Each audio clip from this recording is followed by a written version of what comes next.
안녕하세요. 공부하고 투자합시다. 공투입니다. 오늘은 글로벌 빅테크 ETF인 코덱스 미국 팡플러스와 미국 테크 탑 10을 비교하는 시간을 가져보겠습니다.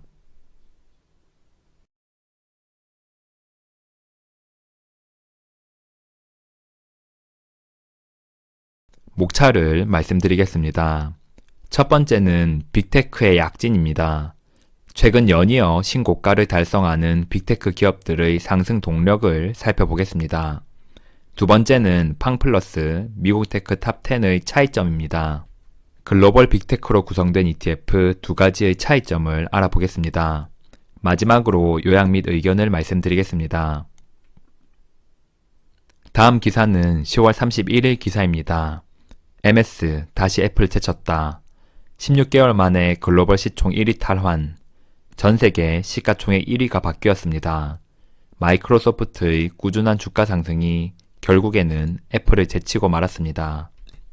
애플은 올 3분기 매출 833억 6천만 달러로 시장 기대치에 못 미쳤다. 팀 쿡 애플 CEO는 산업계 전반의 반도체 부족과 코로나 사태로 인한 생산 차질 때문에 타격을 받았다라고 말했습니다.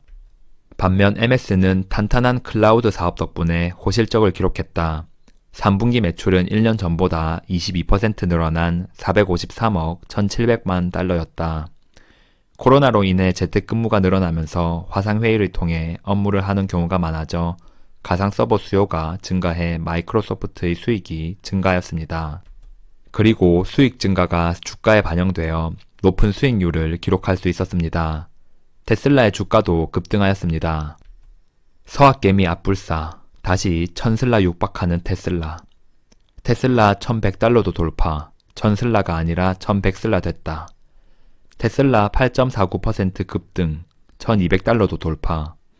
며칠 사이에 테슬라의 주가가 다시 큰 폭으로 상승하였습니다.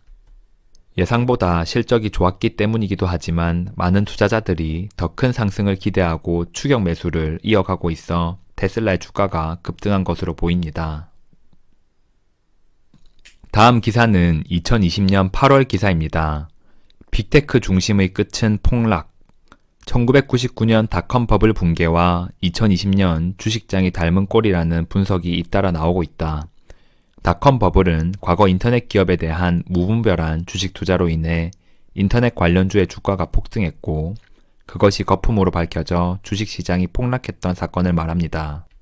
블룸버그가 1999년 닷컴 버블의 생존자라고 표현한 라이언 제이컵 펀드 매니저는 지금은 1990년대 후반과 똑 닮았다고 말했다.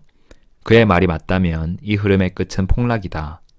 지금도 과거와 마찬가지로 기술주의 주가가 상승한 것은 사실입니다. 그러나 이 기사가 작년 8월에 나온 것을 보면 1년이 지난 지금까지는 아직 예상이 적중하지는 않은 것 같습니다. 물론 반대 의견도 있습니다. 다음 기사는 올해 8월 기사입니다. 돈나무 선생님 캐시우드. 기술주 거품 아냐. 캐시우드는 아크 ETF를 운용하는 펀드 매니저로 테슬라와 가상화폐에 적극적으로 투자하여 작년에 높은 수익률을 기록하였습니다. 우드 CEO는 CNBC 테크체크에 화상으로 출연해 시장이 지나치게 떠들썩해진 감이 있는데 기술주 주가는 거품이 아니며 오히려 이익을 낼 기회이기 때문에 투자자들이 두려워할 이유가 없다고 말했다. 아무리 전문가라도 미래를 예측할 수는 없습니다. 그저 지금 기술주 중심의 과열된 시장에 대한 다양한 의견이 공존한다는 사실만 기억하시면 좋을 것 같습니다. 현재 기술주 주가가 거품이 아니라고 말하는 분들의 근거가 바로 실적입니다. 과거 닷컴 버블 때는 인터넷 관련 기업이면 이유 없이 주가가 올라서 문제였지만 지금의 기술주는 실적이 충분하기 때문에 폭락할 가능성이 적다는 것입니다. 구글 MS 주가 역대 최고. 어닝 서프라이즈에 힘입어 구글과 마이크로소프트 주가가 나란히 4% 넘게 오르며 사상 최고가를 갈아치웠다. 구글은 3분기 189억 달러의 순이익을 거뒀다. 시장 예상치를 웃도는 역대 최대 수준이다. 미국의 대표 기술주의 주가 상승은 그에 상응하는 실적이 있었다는 것입니다. 반대로 실적이 부진한 일부 빅테크는 하락하기도 했습니다. 기대 못 미친 성장, 애플, 아마존도 공급 대란 못 피했다.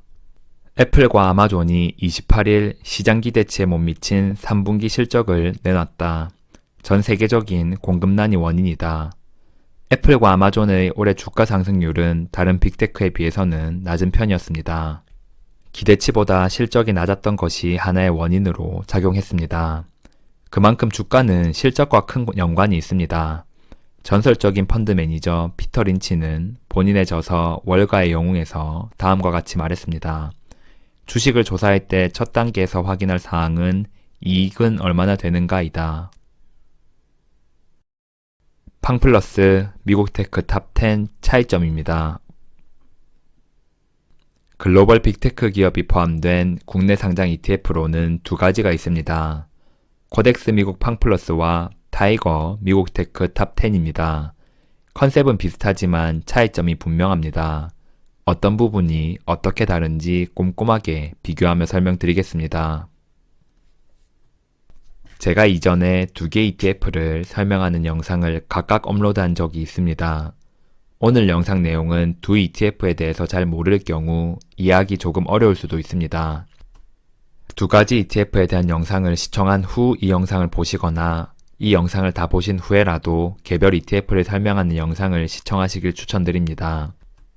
우측 상단을 클릭하시면 해당 영상을 시청하실 수 있습니다. 제가 이 두 영상을 올린 후 아래와 같은 댓글들이 달렸습니다. 둘 중에 하나 선택하라면 어떤 게 좋은가요? 진짜 엄청나게 고민됩니다. 여태 오른 것이 계속 더 오를 것인지, 어떤 ETF가 더 나은지에 대한 제 의견은 영상 마지막에서 말씀드리겠습니다. 두 가지 ETF의 기본 정보를 간략히 알아보겠습니다. 먼저 팡플러스의 정식 명칭은 코덱스 미국 팡플러스이며 코드는 314250입니다. 구성 종목의 성격은 미국에 상장된 대표 기술주입니다. 자산운용사는 삼성자산운용이며 상장일은 2019년 1월입니다. 종목수는 10종목이며 정기 변경은 연 4회 실시합니다. 가중 방식은 동일 가중입니다. 동일 가중은 ETF에 포함된 모든 종목의 비중을 똑같이 설정하는 것입니다. 예를 들어 구성 종목이 10개인 경우 한 종목의 비중을 10%로 설정하는 방식입니다. 한 종목 최대 비중은 10%입니다. 자산 규모는 11월 2일 기준 4,700억 원, 한 주당 가격은 31,020원입니다. 일평균 거래 대금은 44억 원이며 수수료는 기타 비용을 포함해 0.58%입니다. 배당 수익률은 없습니다. 팡플러스는 환해지 ETF입니다. 환해지 ETF는 환율 변동을 반영하지 않습니다. 뒤에서 자세히 설명드리겠습니다. 다음은 미국 테크 탑10입니다. 미국 테크 탑10의 정식 명칭은 타이거 미국 테크 탑10 INDXX입니다. 코드는 381170입니다. 종목 성격은 나스닥에 상장된 기술 중심 상위 기업입니다. 자산운용사는 미래셋자산운용이며 상장일은 2021년 4월입니다. 종목수는 10종목이며 정기 변경은 연 4회 실시합니다. 가중 방식은 유동시가총액 가중 방식입니다. 유동시가총액은 기업의 시가총액 중 최대 주주 및 특수관계인이 보유하지 않은, 즉 시장에서 원활히 거래되는 주식수를 반영한 시가총액을 의미합니다. 유동시가총액 가중 방식은 유동시가총액이 큰 종목이 ETF 내에서 더 많은 비중을 차지하게 하는 방식입니다. 쉽게 말해 큰 기업의 비중을 높게, 작은 기업의 비중을 낮게 설정하는 방식입니다. 한 종목 최대 비중은 20%입니다. 자산 규모는 8,700억 원이며 한 주당 가격은 12,485원입니다. 거래 대금은 152억 원입니다. 수수료는 0.53%이며 배당 수익률은 상장된 지 오래되지 않아 아직까지는 없습니다. 이 두 가지 ETF의 공통점은 빅테크 기업을 포함하고 있다는 점, 그리고 10종목만 포함하는 소수 정예 ETF라는 점입니다. 수수료도 비슷한 수준이며 자산 규모도 충분히 크다는 공통점이 있습니다. 어찌 보면 큰 차이가 없어 보이는데 어떤 점들이 다른지 한번 알아보겠습니다. 첫 번째 차이점은 종목 가중 방식입니다. 구성 종목에 대해서는 별도로 설명드리지 않겠습니다. 다만 지난 글씨체로 되어 있는 종목은 두 ETF 모두에 포함된 종목들입니다. 팡플러스는 동일 가중 방식입니다.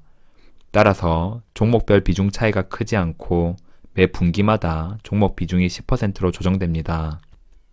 그렇기 때문에 최근 급등한 테슬라를 제외하면 9개의 종목이 전부 8에서 10% 비중을 차지하고 있습니다. 반면 미국 테크 탑10은 시가총액 가중 방식입니다. 시가총액이 큰 기업이 더 많은 비중을 차지합니다. 다만 한 종목 최대 비중은 20% 제한이 있습니다.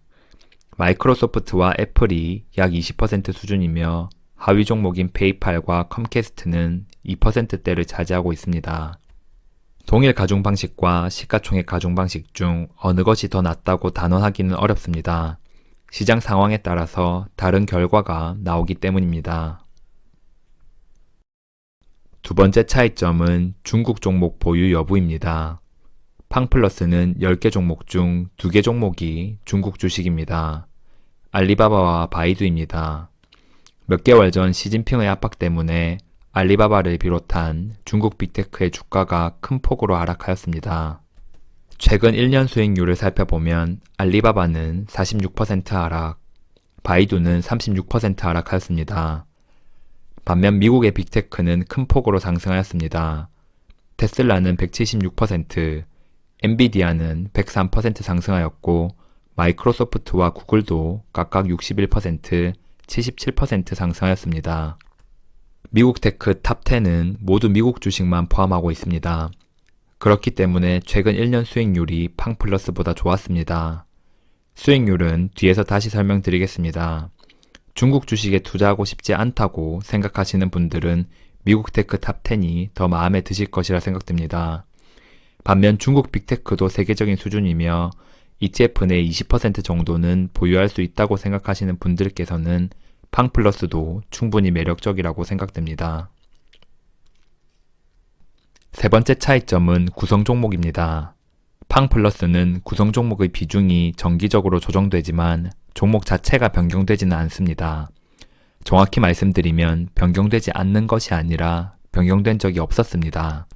뉴욕 증권거래소 홈페이지에 가보시면 대문짝만하게 10개 종목을 명시하고 있어 종목 교체 가능성이 낮다고 판단됩니다. 팡플러스는 팡 종목과 플러스 종목으로 나뉩니다. 팡은 페이스북, 애플, 아마존, 넷플릭스, 구글을 뜻하며 플러스 종목은 두 번째 라인에 있는 알리바바, 바이두, 엔비디아, 테슬라, 트위터입니다. 기초지수 방법론에는 어떤 종목을 포함하는지에 대해서 이렇게 설명되어 있습니다. 거래량이 많은 성장주 중 기술기업, 미디어와 커뮤니케이션 기업, 경기 소비재 기업을 포함한다. 페이스북, 애플, 아마존, 넷플릭스, 구글 등이 있다. 제가 생각하기로 방법론의 종목의 이름이 구체적으로 명시되어 있는 팡 종목 5개는 변경 가능성이 낮습니다. 플러스 종목, 즉 두 번째 라인의 종목들은 팡보다는 교체될 확률이 조금 높다고 생각합니다. 현재 바이두의 경우 전 세계 시가총액 순위가 333위이고 트위터는 462위입니다. 예전보다 많이 하락하였기 때문에 혹시라도 지수 수익률을 생각한다면 향후에는 다른 종목으로 교체될 수 있지 않을까 생각됩니다. 물론 여태껏 이 10종목이 다른 종목으로 교체된 적은 없었습니다. 그리고 팡플러스의 아쉬운 점은 마이크로소프트가 없다는 점입니다. 미국 테크 탑10은 연 4회 종목 교체를 실시합니다. 가장 최근인 9월에는 교체할 종목이 없었기에 기존 종목으로 유지가 되었습니다. 다만 6월에는 기존에 있던 2개 종목이 제외되고 새로운 종목 2개가 편입되었습니다. 제외된 종목은 인텔과 넷플릭스로 각각 2.7%, 2.4% 비중을 차지하고 있었습니다. 새로 들어온 종목은 컴캐스트와 어도비입니다. 둘 모두 2.7%의 비중을 차지하면서 ETF에 새로 편입되었습니다. 개인적으로는 종목이 정기적으로 교체되는 것이 더 시장 상황을 잘 반영할 수 있다고 생각합니다. 물론 팡플러스가 보유한 종목들이 미래가 유망한 종목인 것은 맞습니다. 그러나 모든 종목들이 계속해서 시장 추세를 반영하며 상승할 수는 없습니다. 앞서 설명드린 대로 팡플러스도 종목 교체가 있을 수 있으나 미국 테크 탑10이 더 유연한 ETF라고 할 수 있습니다. 네 번째 차이점은 환율 변동 반영 여부입니다. 다음 그래프는 1년간 환율 변화입니다. 작년 12월에는 1달러가 1,100원 이하였습니다. 그러나 최근 1,182원으로 1년간 꾸준히 상승하였습니다. 팡플러스는 환율이 상승하든 하락하든 ETF 수익률에 영향을 미치지 않습니다. 즉 환율 변동분을 반영하지 않으며 이런 ETF를 환헤지 ETF라고 합니다. 반면 미국 테크 탑10은 환율 변동분을 반영하는 ETF입니다. 그렇기 때문에 그래프에서 보이는 것처럼 환율이 상승하게 되면 미국 테크 탑10을 보유한 투자자분들은 환율 상승분만큼의 수익이 더 발생하게 됩니다. 물론 환율이 하락할 경우 수익률이 감소하게 됩니다. 환헤지 ETF와 환율을 반영하는 ETF가 어떻게 다른 양상을 보이는지 살펴보겠습니다. 먼저 두 ETF의 기초지수 움직임을 비교해 보겠습니다. 두 지수 모두 미국 달러가 베이스입니다. 미국 테크 탑10 ETF가 상장한 날짜인 2021년 4월 9일부터 약 7개월간의 데이터를 보시면 팡플러스 기초지수는 1000포인트로 시작하여 1150포인트에 조금 못 미치는 수준까지 상승하였습니다. 반면 미국 테크 탑10의 기초지수는 1000포인트에서 1200포인트까지 상승하였습니다. ETF는 기초지수의 수익률을 따라갑니다. ETF 수익률 차트를 보겠습니다. ETF는 국내에 상장되어 있으므로 한국 원화 베이스입니다. 코덱스 미국 팡플러스 ETF는 환율이 상승하든 하락하든 환율이 반영되지 않기 때문에 1000포인트로 시작해 1150포인트에 조금 못 미치는 수준, 다시 말해 팡플러스의 기초지수와 수익률이 거의 똑같습니다. 살짝 더 낮기는 하지만 이것은 큰 문제가 되지 않습니다. 반면 타이거 미국 테크 탑10은 1000포인트로 시작하여 1250포인트까지 올라갔습니다. 기초지수는 1200포인트까지 약 20% 상승하였는데 ETF는 1250포인트까지 약 25% 상승하였습니다. 그 이유가 바로 환율 상승에 있습니다. 타이거 미국 테크 탑10은 환율 변동분을 반영하기 때문입니다. 그렇다면 환율 변동을 반영하는 타이거 미국 테크 탑10이 좋은 것 아니냐라고 생각할 수 있습니다. 팡플러스보다 미국 테크 탑10이 수익률이 더 좋고 환율도 반영하니까 미국 테크 탑10을 사는 것이 더 좋다고 생각하실 수도 있습니다. 두 개 ETF의 과거 데이터를 가지고 왔습니다. 두 ETF 모두 상장된 지 오래되지 않아 기초지수로 수익률 차트를 그렸습니다. 두 개 기초지수 데이터가 모두 존재하는 2016년 3월부터 지금까지의 수익률을 살펴보시면 팡플러스는 2016년 대비 7배 상승하였고 미국 테크 탑10은 4.5배 상승하였습니다. 물론 2021년 움직임을 보시면 팡플러스는 1분기 중국 주식 하락 등의 이유로 큰 폭으로 하락했기에 많이 상승하지 못한 반면 미국 테크 탑10은 꾸준히 상승하였습니다. 2021년만 놓고 보면 미국 테크 탑10의 수익률이 좋습니다. 그러나 2016년부터 보면 팡플러스가 훨씬 좋았습니다. 그래도 팡플러스는 환율이 반영되지 않는 것 아니냐, 그것은 치명적인 단점이지 않냐고 말씀하실 수 있습니다. 5년간 환율 데이터를 보시겠습니다. 환율은 계속해서 오르고 내림을 반복합니다. 환율이 올랐던 2021년만 보게 되면 환율 변동을 반영하는 타이거 미국 테크 탑10 ETF가 훨씬 매력적입니다. 그러나 환율이 급락하는 구간에서는 코덱스 미국 팡플러스의 수익률이 좋을 수밖에 없습니다.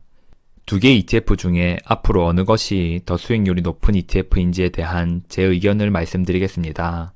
결론 먼저 말씀드리면 어느 것이 더 많이 상승하게 될지는 예측할 수 없습니다.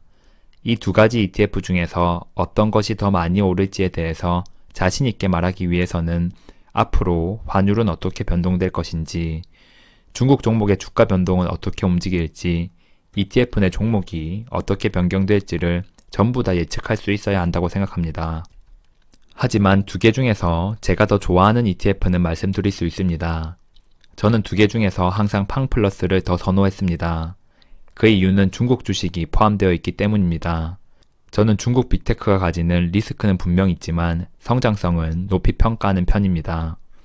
그런데 미국 테크 탑10을 면밀히 분석하면서 미국 테크 탑10도 충분히 투자할 만한 가치가 있다고 생각이 들었습니다. 종목이 유연하게 변경된다는 점이 팡플러스와 구별되는 매력적인 차이점인 것 같습니다. 둘 중 하나를 고르기 어려우시다면 둘 모두 매수하는 것도 좋은 대안이 될 수 있습니다.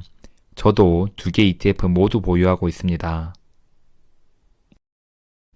요약 및 의견입니다. 글로벌 빅테크의 약진은 실적에 근거한 주가 상승이라는 의견이 많습니다. 미래를 장담할 수는 없지만 글로벌 빅테크의 전망은 앞으로도 나쁘지 않아 보입니다. 빅테크 ETF는 국내에 상장된 것이 두 개 있습니다. 코덱스 미국 팡플러스와 타이거 미국 테크 탑10입니다. 두 ETF는 공통점도 있지만 분명한 차이점 4가지가 있습니다. 종목 가중 방식, 중국 종목 보유 여부, 종목 교체 가능성, 환율 변동분 반영 여부입니다. 두 ETF의 향후 수익률 예측은 그 누구도 할 수 없습니다. 더 선호하는 ETF 하나를 꼽자면 저는 코덱스 미국 팡플러스를 선택하겠습니다. 타이거 미국 테크 탑10도 팡플러스 못지않은 장점을 가지고 있습니다. 하나를 고르기 어려우시다면 둘 모두 보유하는 것도 하나의 방법이라고 생각합니다. 오늘의 영상 가장 완벽한 분석, 글로벌 빅테크 ETF 비교는 여기까지입니다. 궁금하신 점은 댓글로 남겨주시기 바랍니다. 시청자님들의 성공적인 투자를 기원합니다. 오늘도 시청해주셔서 감사합니다. 이상 공투였습니다.